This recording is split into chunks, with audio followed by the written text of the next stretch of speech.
I'm Frank Garza, and welcome to Here and Abroad, a podcast that follows the U.S. men's national team and their player pool across Europe, MLS, or wherever else they play their club football. We're nearing the end of 2025, and so it's time for our USMNT year-end award show. Today, we're going to choose our Player of the Year, players with the biggest stock up and down of the year, most memorable moment of the year, and then we've got a bonus category for you. You'll have to stick around though to the end to hear that one. Tell me today, I've invited Larry Henry Jr. to join the show. Larry is a managing editor for SBI Soccer. Larry, as always, welcome to the show. Hey Frank, good to be back with you as always. I'm glad to break everything down with you involving the U.S. men's national team. I know we have no games to talk about for some time, but yeah, excited to recap the year and talk about the high and potentially low points for the program over the past year. So thanks for having me. Yes, yes. And so let's start with Player of the Year. And U.S. Soccer, they nominate, their players of the year, each year. We're not necessarily going to stick to what they picked. We're gonna just pick our own, no matter who was nominated. And so, when you consider both club and country performance for the USM and for the U.S. player pool, this year in 2025, who would you pick as your Player of the Year? It was a tough one right off the bat. The guy I went with, I thought had a really outstanding, 2025, and I guess dating back to the start of the league season in 2024, and that's Chris Richards. I thought Chris Richards really, showed what he's capable of as a consistent center back, not only for Crystal Palace but also for the national team. Um, to date, he has 58 appearances this year for club and country alone, and that doesn't even date back to August of 2024 when that league campaign started. 11 appearances for the national team, 2 goals. I thought he took major steps in solidifying the fact that I think he's the number one center back for the national team. I know Tim Ream has been here for a long time and is a veteran player. But when you talk about, guys in their prime, guys that still, I think, can offer a lot to the national team, I think Chris Richards has to be in that category. He's just a leader back there. He doesn't make too many mistakes. For Crystal Palace, it seems like, no matter the amount of center backs that they had in the mix, he's always kind of found his way into a starting spot. He helped them win their first two trophies in club history with the FA Cup and the Community Shield. He's playing very well in the Conference League. I know that's Palace's first time in European competitions. So overall, I think he's done outstanding. He's stayed fit. He stayed injury free. And I think that just bodes extremely well for the national team going into 2026. Yeah, I think you'd have to say it was the Gold Cup that really cemented his spot as I don't know. That's when I think of him taking up another level. For a long time we were talking about U.S. center backs, and we're like, man, we really, Chris Richards should be that number one center back. He should be clearing away the number one center back, but he's not quite there yet. What's happening, But then he kind of became that in the Gold Cup. He became kind of like the leader of that team. He was the best player. And ever since then, it's like he hasn't looked back. And you mentioned his performances at Crystal Palace. I mean, again, he used to not be a regular starter for them. Now he's in that lineup week in, week out, and he's playing for a Crystal Palace team that's near the top of the Premier League, table. And so that's who I picked, as well. And it was actually pretty easy, for me. I think most years I'm kind of like Christian Pulisic is probably the guy. Maybe there's somebody pushing for him. And while I could maybe argue he had the best club performance of the past year with AC Milan, he didn't really do much for the U.S. men's national team in the year 2025. I don't know what his exact stats are, but I can't think of too many big moments, that he had. I mean, he, of course, was part of that team that lost at the Nations League finals. He didn't take part in the Gold Cup at all. he had some good performances in some of the friendlies after, but I think Chris Richards was clearing away the winner for me, this year. Just to mention the other players that were nominated by U.S. Soccer besides Chris Richards this year was Matt Freese, Max Arfston, Alex Freeman, and Malik Tillman. Malik Tillman I think had a great year as well. So he's maybe I put him in the top three, but I'm 100% with you that Chris Richards should win the award. I fully expect him to. If they release like the vote totals afterwards, I expect him to run away with it, this year. Okay, speaking of players, let's talk stock up, stock down. So when you think back to January 1st, 2025, which player do you think has had the biggest stock up from January 1st until now? Yeah, this was another tough one for me. I had two guys that kind of tied. So I'm going to list both of them. And they're both defenders. First would be Alex Freeman with Orlando City. He had 51 appearances this year for club and country, which is kind of pretty outstanding. These guys that are able to rack up 50 appearances in a year. That's just crazy. It just shows that his consistency, his durability, and playing week in and week out for Orlando City and MLS. He also had 13 caps with the national team. He had those two really good goals against Uruguay to close the international schedule. He also had 6 goals and 6 assists for Orlando in all competitions. I think he really boosted his stock at right back. We know that when healthy, Serginho Dest is probably the most talented right back, I'd say, in the pool, or right wing back, whatever you want to call it. But I think Alex Freeman has definitely pushed himself right behind Dest and possibly starting at that role. We know Dest injury history in the past, and I know he's playing week in and week out right now for PSV, but the hopes is he can be there next summer, be 100% ready to go. If not, I think that would definitely be Freeman's job. Depending on how Pochettino lines the squad up. And then the other guy I would say is Max Arfston. On the other side of that back line, he had 52 appearances for club and country, 15 caps with the national team, 1 goal and 5 assists. He led the team in assists, the national team, which is pretty astonishing when you consider the amount of attacking players they have. He also had 7 goals, 6 assists for the Columbus Crew, was an all-star this year in MLS, and continues to be linked with, a potential European move, whether that's this winter, whether that's next year.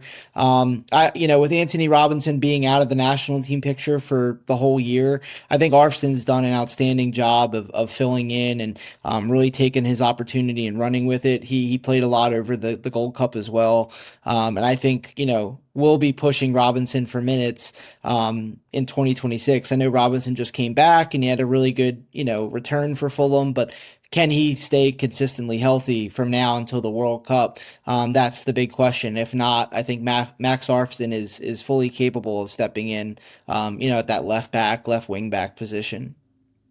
Yeah, both these guys, I agree with you, had huge stock up. I mean, and they both, I'd say, passed Joe Scally on just the, if you think about just a fullback, outside back list. I used to think Joe Scally was the de facto backup for both Serginho Dest and Anthony Robinson. But I think Freeman and Arfston have passed him now, to put Scally's roster spot, in danger. And it's hard to imagine any scenario outside of injury where Freeman and Arfston don't make this, final World Cup roster. So, fully agree with you that those were huge stock ups. Let me ask you a question, Larry. Let's say in January, before that first January camp match, if I had said to you, hey, Larry, I bet 6 or 7 of the guys on this January camp roster by the end of the year will be either roster locks, more or less, or will be on the fringe, right on the fringe of making this World Cup roster. I mean, what would you have said? I probably wouldn't believe you, just because of the fact that, we know the importance of the January camp. I've always been a big believer in it. I know a lot of other people might not. They kind of tune out on the national team in January just because it's mainly MLS guys. But there's a lot of guys that have, taken advantage of those opportunities in years past. I know Tim Ream has talked about it, when he was a young player, being able to take advantage of those opportunities. And, he's, what, 38 years old now, still playing at a high level. Yeah, so I definitely wouldn't have believed you, but a lot of those guys fully has taken advantage of their opportunities. Freeman, Arfston, one guy who was kind of in that mix for my pick was Patrick Ajiman as well.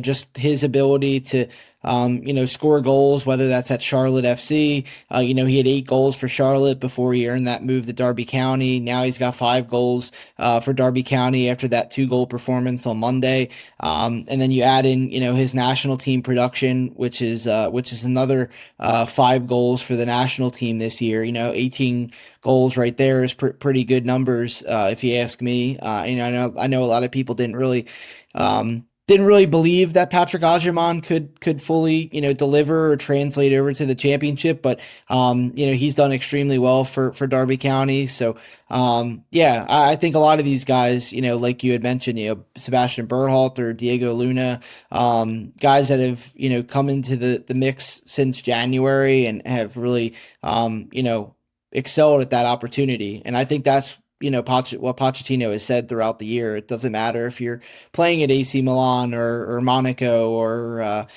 Crystal Palace, or if you're playing at Real Salt Lake or Charlotte FC. If you're playing at a high level and you're performing, you're going to get the opportunity. So and it's great to see that the guys, a lot of these guys have taken that opportunity and run with it. Yeah. So I almost wanted to choose like a category for my biggest stock up, and that's the MLS player.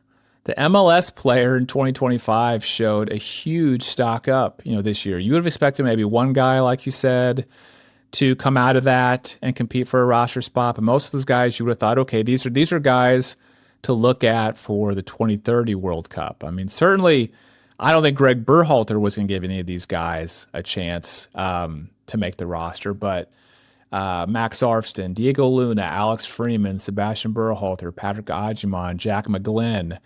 Those are all guys that were at that January camp and since then have been kind of mainstays. And the guy I'm going to choose as my biggest stock up of the year, Matt Freese, was at January camp, didn't even play. This guy couldn't even get a minute at January camp. Now he's the number one goalkeeper by the end of the year. So his rise has really been phenomenal to me. You got to think that Matt Turner, Zach Steffen, Patrick Schulte were all above him on the depth chart. He kind of, this opportunity to start kind of like fell in his lap for the Gold Cup due to some injuries, due to Matt Turner just not getting very many minutes at all. And the guy just took it and ran with it, and now he has it. I mean, if you would have told me at the beginning of the year, Matt Freese will be the number one goalkeeper at the end of the year when he couldn't even start in January camp, I wouldn't have believed you. And so I do think the other guys I consider were your two guys, Max Arfston and Alex Freeman, because their rises have been incredible. But I just look at Matt Freese and how far down the depth chart he was. And I can't believe what his rise has been this year. But overall, I just think MLS players in general saw a huge stock up in this year, 2025. So let's talk about the other end of the spectrum, stock down. Who would you pick as the biggest stock down of the year for the USMNT? Yeah, I mean, I think if you combine it with the club and the national team, there was kind of two guys I had. The second guy I would say maybe is trending a little bit more upward of late, but overall I think had maybe a disappointing showing throughout the year. The first guy would be Yunus Musa, just because we know what Musa is capable of. We know how big of a role he was, at the 2022 World Cup, and what he's been able to do, since then at club level. Right, he goes to AC Milan, plays a good amount, but then ultimately ends up going on loan this summer to Atalanta, where playing time has become very scarce for him. He make some cameos off the bench, but we haven't seen him start all that much. I think, the only start I remember was the start against PSG in the Champions League, which was kind of like throwing him to the wolves a little bit. But still a very talented player. Still, I think has a bright future ahead. But I'm curious, to see when he maybe comes back into the national team picture. I'm not sure it's under Mauricio Pochettino by the World Cup, unless he goes on a flyer and plays a lot for Atalanta. But yeah, two caps this year. A little bit of a disappointing year for him. And then the second guy, like I said, this guy's trending a little bit upward of late, and that's Gio Reyna. I think up until the November window, we really didn't see Gio Reyna all that much. He had three caps for the national team this year. He had a goal, had an assist, which was great. That came at the tail end of the year, but up to that point, playing time was pretty scarce for him at Borussia Dortmund. Wasn't really getting among the goals and the assists there. Now he goes on loan to Gladbach, and he's playing more regularly. He had three straight starts now, which is great. Hopefully we can see some goal contributions, heading into 2026. But I think, again, young player, talented player with a lot of potential, similar to Musa, but hopefully, can get it going and get a little bit of a spark. I think the playing time is one thing. Now for him, it's about getting goals, getting assists, and hopefully being, in good fitness as well by the time that March window comes. Because that's really, I think, Reyna's last chance to make that roster. Both of them. Yeah. Yep. I mean, Reyna and Musa, I mean, that's two good calls there. These are guys that a lot of folks would have penciled in starters, especially Gio Reyna. I mean, a lot of people kept Gio Reyna out just because of the injuries and the lack of minutes. But they just assumed, okay, once he's healthy and once he starts playing again, he's just going to automatically be back in the team and starting. And even though Poch gave him an opportunity in the last window, I still think he's got a long ways to go if he wants to feel secure about his spot. And Musa, I mean, he's not even getting garbage time. You know what I mean? At the end of matches, I mean, he's not even coming in for the last 10, 15 minutes of matches. I mean, it seems like almost every time I pull up one of Atalanta's matches to look at the stats, he is an unused sub. And so, yeah, I mean, him choosing not to come in for the Gold Cup, I think was a really bad decision, on his part, and was just kind of the start of this downfall. So yeah, those are good calls there. I think I'm just gonna stick with you in terms of those being the best. The other guys I kind of jotted down on my list were Joe Scally and Josh Sargent, because I do think their stock has fallen this year as well. Joe Scally really with the rise of Freeman and Arston. I think his only chance of making it in now is as a fifth center back, or the last defender in that could play either that right side center back or potentially an outside fullback role. And Josh Sargent, you got to figure he's out unless he goes on a serious run between now and March. Okay, let's transition now off of players. Let's talk about moments. Okay, when you think back on 2025, what was the most memorable moment for you regarding the U.S. men's national team? I think it has to go down to that last game of the year that they had against Uruguay. The year started out with, some optimism, some excitement with the January window, then kind of came crashing down a bit with the Nations League results that they had with a lot of the first team guys there. The Gold Cup, even with the June friendlies, right? Not so great results there against, Turkey and Switzerland. the Gold Cup, they, with a lot of first choice players not available or not chosen to be brought in, I thought they did well to get to the final. It would have been nice for them to win the thing, bring a trophy home. Would have gave, I think, even, a lot more confidence and momentum. But a lot of guys, had good tournaments, right? Malik Tillman, Patrick Ajiman, Chris Richards. You get into the fall, maybe a little worrying with I remember with the South Korea result. I think people thought that the world was on fire.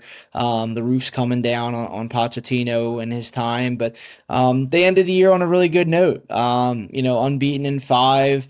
Were able to beat Paraguay, Australia. They tied Ecuador. They beat Japan. They beat Uruguay, which was the most convincing win of the year against a really good competitive side. Freeman had two really good goals. Sebastian Berhalter had his first goal, which was really good. Tanner Tessman had his first goal as well. So yeah, it was a really good positive note to end the year. I think that really solidified that you're seeing Mauricio Pochettino's tactics and his beliefs and what he wants these guys to do come into play, and the players I think are showing that now. And now obviously it stinks because there's no matches until March, so they're on hold for a bit. But hopefully, they can ramp it back up again because they know there's going to be two very tough games coming in March against good teams in Portugal and Belgium, and then two, final send-off games before the World Cup against, Senegal and Germany, two very good teams as well. But yeah, I think the Uruguay game, if you asked me to put it all, on a poster, that's the game I'm circling as the most impressive for this team. Yeah, I mean that one was so fun to watch. It was like a party. It was like if you're online, kind of following along with folks, and people were just loving that. I mean, it was kind of unbelievable. I was kind of in shock, even when it was 2-0, 3-0. That was an unbelievable performance, especially when you consider that who was starting the match. I'm not going to say they weren't the regulars because I don't want Posh to get mad at me, but let's just say the starting 11 was different than what we're used to seeing in that match, and yet they went out and just embarrassed Uruguay. So much to the point where Bielsa had to call like a special press conference like a few days later to kind of address some of the things going on. I would also add that I think that one of the goals from Alex Freeman was probably my goal of the year. If I had to pick my favorite goal of the year, it was the one where he kind of got the ball in the box and kind of dribbled around some tight spaces and then made the goal. I forget if that was like the goal to make it 2-0 or 3-0, but it was a beautiful goal there. And so, yeah, 5-match unbeaten streak now. A lot of positive momentum to ride heading into the new year to get us until March. And I think that Uruguay is the most memorable moment of the year and the best moment we've seen in quite some time, from this U.S. men's national team. Okay, last category. This is a special one. Okay, this is the special one I alluded to before. So one thing I've appreciated about Mauricio Pochettino versus previous U.S. head coaches is his press conferences have a little bit more flair and entertainment value. I felt like Greg Berhalter, he probably took some PR class, or sat down with some media person and learned how to speak perfectly at the press conferences so he would never say anything too controversial. But, Poch just shows up and rolls with it. And almost every press conference, there's some good line or quote or funny thing that he's done. And so I thought for our last category, we'd choose our favorite Poch presser moment of the year. What's yours? Yeah, I mean, I would say probably the one I was at against Paraguay. There was just I think a sense of excitement, a sense of relaxation, I guess you would say. That they won the match. I thought it was a good result against a good Paraguay side, 2-1. But Mauricio Pochettino just looked relaxed. He looked confident. He looked, just excited that the team was performing, that well at his level. And I think just too, like, the wide range of, reporters that we have that cover the team, myself and I know some others locally in Philly, Jonathan Tannenwald, have a, added sense of excitement, I think, for these press conferences. So, I just remember, some laughter, some jokes. I think it was Jonathan even speaking in Spanish at one point, which I never knew he knew. So kudos to him. But yeah, it was exciting. It was just, it definitely seemed a little more relaxed, like you said, maybe not similar to a Greg Berhalter press conference, which is a little more maybe strict and to the T. But yeah, I would say that one just because it just seemed like you were chatting with friends. You weren't chatting with the U.S. men's national team head coach. You were just chatting with your buddy, talking about the U.S.'s result. And yeah, I think Pochettino has definitely gelled pretty good with the media. I know there's been some hiccups along the way at times with questioning about, roster decisions and stuff like that. But ultimately, he's been very, respectful, very, polite to the media, at least the times that I've been there or logged on. So, yeah, I would say that one in November against Paraguay for sure. Okay, so you're going for the live experience that you were able to go to. I'm gonna go with. There's a few of them where I just love some of his quotes, and they stand out to me. I'm gonna go with it was the pre-Gold Cup presser. This whole controversy had come out with Pulisic choosing not to go to the Gold Cup. Then he came on the call. Then Pulisic came on the Call What You Want podcast and said, "Well, I wanted to play in the friendlies, but then stay home for the Gold Cup, and they wouldn't let me." And he was like, "I didn't understand that." And then the next press conference was, I think, their match day one presser before their first Gold Cup match, and you knew the first question was going to be about that podcast and what Pulisic had said, and it was. And that's when Pochettino delivered the, I understand him, but I don't need that he understands our decision. Then later he did the when I signed my contract in the federation, I am the head coach. I'm not a mannequin. The I am not a mannequin, I think, is the one line I think that will stay with everybody for probably like years to come. I mean, I've heard everybody I've talked to on this show at some point, I think, say I am not a mannequin and kind of like chuckle about it. But I really enjoyed that one because it was kind of like, it's him kind of letting the world know that, Pulisic, even though he's like our best, like, I think it was like Poch is bigger than Pulisic, I mean, he's like a bigger global soccer figure than Pulisic, and so that kind of stood out to me. And he's also just like, what, even this guy, the best player who you think is like your version of Messi, he's not above the team. I'm going to kind of put him in his place a little bit. Not that I thought he deserved to be put in his place or anything, but I just thought it was like kind of shocking that the coach was talking about our best player like that.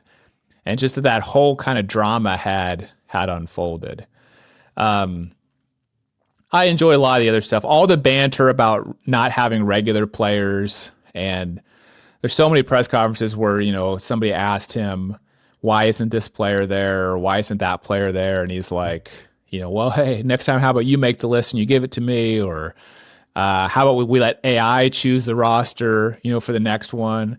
And then there was the blow up after Uruguay when Doug McIntyre asked him about regular players, and then Paul Tenorio got the brunt of it, like afterwards with his question, where he just, after a 5-1 win after Uruguay, Poch was so disturbed by the regular players question that he looked like he was going to cry almost after a 5-1 win, but he was just so like frustrated that people kept referring to the regular players. And so I enjoyed all of that, but just it's the entertainment value and just him being real is something I've really appreciated in those press conferences.